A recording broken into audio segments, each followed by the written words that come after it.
Hola a todos, yo soy Alfonso Ruiz. Estoy con Gerardo Hernández, el director de Bourbaki Finanzas. Me da mucho gusto estar contigo, Gerardo. Gracias por tu tiempo.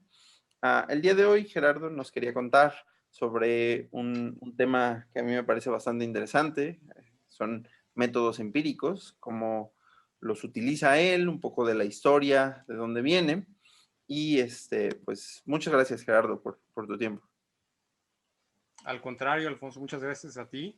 Y pues sí, quería platicarles un poco. Y todo viene de un video, un programa que vi recientemente que tiene que ver con casi 50 años de una señal que se transmitió de Arecibo, Puerto Rico. Ok, ok. Y me dijiste que hoy te gustaría platicar sobre los métodos financieros, los métodos empíricos en la modelación financiera. ¿Podrías comenzar explicándonos un poco sobre cuál es la diferencia entre un método empírico y un no empírico para que todos estemos en el mismo canal? Claro, mira, cuando uno está operando de manera muy regular en los mercados, comienzas a observar algún tipo de comportamiento eh, relacionado entre algunos activos. Te voy a dar un ejemplo. Por ejemplo, cuando uno está operando los bonos gubernamentales, que es un activo muy líquido y muy importante, te comienzas a dar cuenta que muchas veces se mueve de manera inversa al comportamiento del peso dólar. ¿A qué me refiero? Que cuando nosotros comenzamos a ver que el precio del dólar comienza a aumentar, las tasas comienzan a aumentar también. Solo quiero para recordarles en general al público que cuando las tasas aumentan, en realidad lo que está sucediendo con el bono es que el precio del bono comienza a caer. ¿Okay? Y esa observación es muy empírica, pero cuando tú estás en el día a día operando este par de activos, es muy evidente, comienzas a ver cómo se comienza a mover el tipo de cambio y las tasas van para arriba. El tipo de cambio comienza a caer y también las tasas comienzan a bajar, ¿no? Y no es la única pareja de activos que tienen este comportamiento. Otra pareja que es muy interesante, por ejemplo, es el equity, me refiero a las bolsas en general, y el tipo de cambio.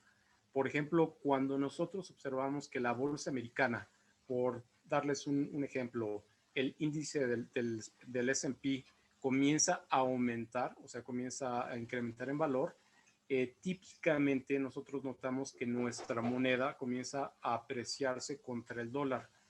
Y todo este tipo de observaciones son empíricas porque están basadas únicamente en la observación. Es parte de nuestra experiencia, de nuestro día a día. ¿Okay? Y en cambio, cuando yo estoy hablando de algo que no es empírico, que es un modelado tipo matemático, pues está basado en cuestiones, pues como acabo de mencionar, aunque suene redundante, está basado en modelos matemáticos. ¿Okay? Entonces, Por ejemplo, un modelo ARIMA o una regresión, eso sería un método no empírico, ¿verdad? sí, claro, y hay mucha teoría acerca de esto. Hay muchos modelos econométricos que intentan incorporar eh, varias correlaciones o varios movimientos entre distintos activos. Y tal cual, como acabo de mencionar, llegas a ecuaciones o sistemas de ecuaciones dinámicos o no, que intentan capturar este comovimiento entre distintos actores que se están moviendo, ¿no? En tiempo real. Ok. Esto me parece interesante porque el que sea empírico no te dice nada sobre si estamos usando un método científico o no, ¿verdad? O sea, un método empírico puede incluir las distintas etapas del método científico, ¿verdad? Claro, mira, sabes lo que para mí algo que creo yo que fue un gran avance en el desarrollo de la ciencia es, por ejemplo, el plano cartesiano, Ujú. que hoy en día todos estamos muy acostumbrados cuando queremos comprender el comportamiento de una función, tomamos una hoja de papel, dibujamos el eje de la horizontal y la vertical y graficamos el comportamiento de una función con respecto a la variación de una variable, ¿no? Ujú. Y es muy padre porque la intuición la vemos en acción. Entonces la gráfica te dice más que 1000 palabras. Para mí la observación empírica es algo similar. Para poder muchas veces entender el comportamiento o asimilar el comportamiento de algo, el poder visualizarlo puede llegar a ser muy útil. Ok. Entonces no está peleado con el ejercicio científico. Yo creo que vienen de la mano. Simplemente creo que el gran paso de algo que sigue el método científico, algo que no lo sigo, que es puramente empírico, es que eh, en, cuando haces el ejercicio científico, pues sigues algunos axiomas o algunos axiomas o algunas reglas que debes tú verificar, ¿no? Entonces, creo que esa es la diferencia. Ok. Adelante. Excelente, Gerardo.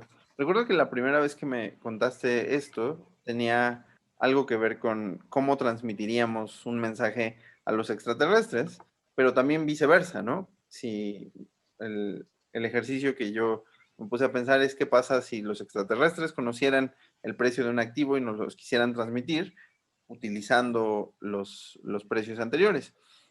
¿Nos podrías contar un poco sobre lo que pasó en Arecibo hace 50 años y de dónde surgen estas ideas empíricas? Claro, mira, hace casi 50 años, en 1974, de Arecibo, en Puerto Rico, transmitieron un mensaje codificado en código binario que constaba de 1679 bits. Y básicamente la idea era encriptar o dentro de un mensaje enviar algún tipo de información a algún extraterrestre que nos pudiera escuchar. ¿Ok? Lo interesante es que dentro de todo este código que se envió, viene de manera encriptada algunas ideas. Por ejemplo, viene los números ordenados del 1 al 10. Viene, por ejemplo, la estatura promedio de los humanos en 1974. Viene, por ejemplo, la descripción de los planetas. Viene, por ejemplo, la descripción del DNA. Y obviamente una persona que recibe estos datos por primera vez tendría que tener, eh, pues, si no un antecedente, tendría que tener la capacidad de descifrar toda esta sucesión de datos. ¿Okay? Y para mí, el análisis de datos financieros es un ejercicio muy similar. Yo la primera vez que me enfrenté con el análisis financiero, para mí eran simplemente una sucesión de precios que carecían de sentido o de forma. Y sin embargo, cuando uno comienza a graficarlos, por ejemplo, con respecto al tiempo, nosotros le llamamos serie de tiempo, comenzamos a ver patrones que comienzan a emerger ahí. ¿Okay? Entonces creo que la relación entre el mensaje de Arecibo, como acabamos de mencionar, y la interpretación de datos financieros están pues íntimamente relacionados. Es el mismo principio de razonamiento. El tomar algo, intentar pues entenderlo o desencriptarlo. Ujú. Ok. Y cuéntame un poquito más sobre cómo podrían, o sea, cómo se diseñó el mensaje para que pueda ser leído por alguna otra civilización o algo así. Sí, mira, el mensaje, como te acabo de mencionar, constaba de 1679 bits. Ok. En su código binario a lo que me refiero es que tenía una sucesión de ceros y unos. Ujú. Y una de las cuestiones ahí interesantes, por ejemplo, es que 1679 es un número que le llaman, bueno, es un producto de dos números primos, le llaman un número semiprimo. Estos dos números primos son el 73 y el 23. Entonces, una persona que esté en el otro extremo puede recibir estos datos. Lo primero que tendría que notar es que la cantidad de bits es un número semiprimo y después comenzar a ordenar estos datos por ejemplo, en 73 renglones y 23 columnas o viceversa. Aquí lo interesante es que si tú lo ordenas en 23 columnas y 73, perdón, 23 renglones y 73 columnas, lo que tú llegas a obtener es una representación gráfica interesante que se ve que tiene ahí codificado algo. Okay. Y bueno, como te comentaba, en primer lugar, en total el mensaje está subdividido en 7 partes.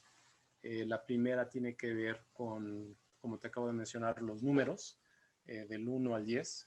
Posteriormente habla acerca de los números atómicos de algunos elementos como el hidrógeno, el carbono, el nitrógeno, el oxígeno. Posteriormente habla acerca del compuesto químico del DNA. Y así sucesivamente, como te comentaba por ahí en algún momento, por ejemplo, describe la estatura promedio del ser humano, y pues así es una sucesión de, información que viene codificada dentro de ese mensaje que es únicamente binario. Ok. Me parece muy interesante esta idea de pensar en los dos números primos como dos dimensiones distintas o como dos variables que no están correlacionadas. Me recuerda algunas ideas de teoría de números, por ejemplo, de teoría de números algebraica, ¿no? Donde justamente hacen algo parecido. Es muy interesante. Oye, Gerardo, ¿y estas ideas cómo se podrían utilizar para modelar el precio de un activo financiero? Pues mira, como te acabo de comentar hace unos minutos, yo cuando llego a ver precios por primera Ujú. vez en mi vida, simplemente no le vi ningún tipo de lógica o de Estructura. patrón, Ujú. sí, de forma, ¿no? O demás. Y lo que uno va comenzando a encontrar después de observar y observar y observar más y más datos, tú comienzas a ver que existen relaciones, que existen patrones, que existen tendencias, por ejemplo, que existen eventos que pueden cambiar de manera drástica la dirección del precio de un activo, tanto al alza, que aumente el precio, o que el precio cambie de dirección, que caiga. Entonces, ese tipo de observaciones están basadas realmente en la experiencia. Cuando tú estás muy expuesto de manera repetida a observar este tipo de comportamientos, pues comienzas a encontrar patrones, ¿no? Comienzas a desarrollar cierto tipo de intuición. Yo lo que creo es que lo que nosotros llamamos intuición es un ejercicio natural del cerebro de comenzar de interpretar este tipo de patrones. Es como te comentaba, yo muchas veces cuando comienzo a ver que el tipo de cambio se comienza a mover en una dirección muy fuerte, tanto al alza como a la baja, lo, casi de manera inmediata yo lo que volteo a ver es el comportamiento de las tasas. Y también cuando cuando me levanto en la mañana y veo el comportamiento del índice del Standard & Poor's y veo, por ejemplo, que el índice está moviéndose al alza, volteo a ver el tipo de cambio, porque mi razonamiento es, hoy el tipo de cambio se va a apreciar, ¿no? El peso se va a apreciar contra el dólar. Y la verdad es que en general, eso que yo le llamo intuición, que podría llamarse experiencia, funciona en general. Ujú. Podríamos decir que una buena estrategia es una combinación entre estos métodos empíricos y técnicas quizás más clásicas. Sí, para mí, en general, el desarrollo de la ciencia, me Ujú. refiero a las ciencias naturales, pues ha sido eso, ha sido un proceso de observar, querer interpretar, después querer explicar. Eh, Originalmente no entendíamos por qué el sol aparecía por un lado y se ponía del otro lado, por qué teníamos cierto tipo de ciclos lunares o por qué observábamos algunos objetos que eventualmente entendimos que eran planetas, pues yo creo que sucede lo mismo con las finanzas. Entonces, creo que un primer paso pues es comenzar a desarrollar un poco de intuición de estos objetos que comenzamos a observar, de estos movimientos o cómo algunos eventos afectan el precio de algunos activos, cómo algunos eventos vienen su efecto es de rezagado y así sucesivamente.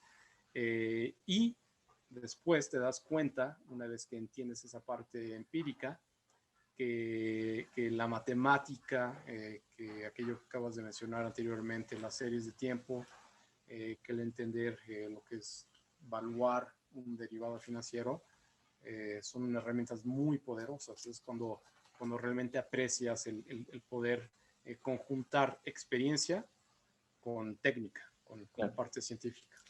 Ok. Está muy, muy interesante, Gerardo. Vamos a compartir sin duda un poco de la presentación que hiciste con unas gráficas muy interesantes y pues te agradezco muchísimo el tiempo y nos vemos la siguiente semana. Gracias, Alfonso.